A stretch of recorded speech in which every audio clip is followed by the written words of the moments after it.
Art, what do you hope to accomplish out of the conference today? Well, we know a lot about innovation and we know a lot about jobs, but we don't know how innovation can create jobs. And this is a political issue in Europe because we have this high unemployment.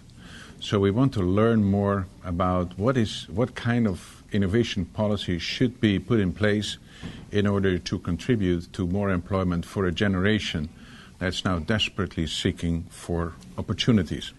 Innovation sometimes destroys jobs rather than create jobs. So we have to find out how we can create an environment in which entrepreneurship and new jobs can come.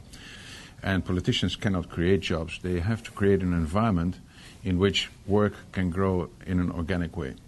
But more and more also we see that there are different worlds that are involved that are not connected to each other. The world of education is not connected to the world of employment. The world of employment is not connected to the world of governance.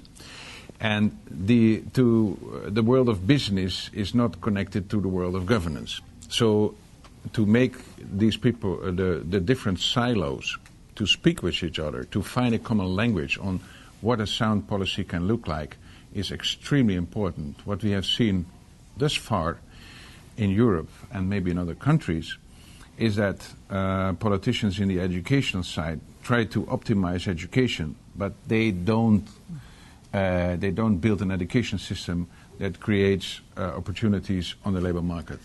But is the goal that we want more people to think like entrepreneurs? Exactly. And therefore we should not spoil the idea of entrepreneurship by regulating or by making it a public service to design to decide on who would be entrepreneur. That would be a failure.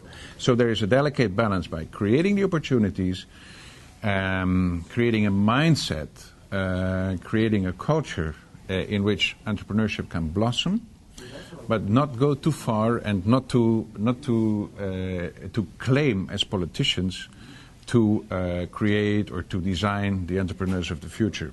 And therefore, investment in science, investment in research and development is good. Awards for young entrepreneurs are good. Many investment in the skills of the unemployment is very good.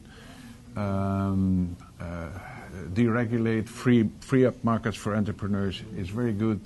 Tax systems are important for some countries, but there is not such a thing as creating jobs through innovation. So it's the general context, and there politicians have to be very, very determined, but they have to be on the side of not to try to deliver the final result. And that's a challenge because the politicians, they want to deliver results. They want to get reelected.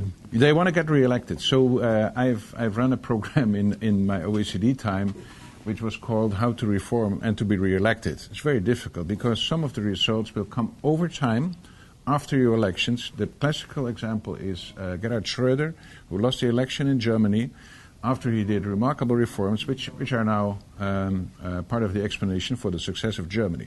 So we need politicians with vision and courage who even run the risk of not being re-elected. But then, well, politicians should be paid for doing the good thing for the country.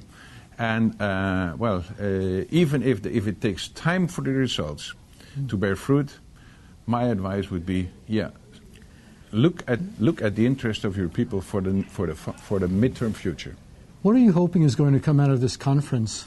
What we hope as Bertelsmann Stiftung to see as a result of this conference is some common language that could connect the challenges of employment, innovation, education in an approach that could serve as an advice for policymakers, not only in the US, but also broader, number one. And then number two, some telling, smashing examples of how job growth, how the growth of employment could be a result of that kind of policies.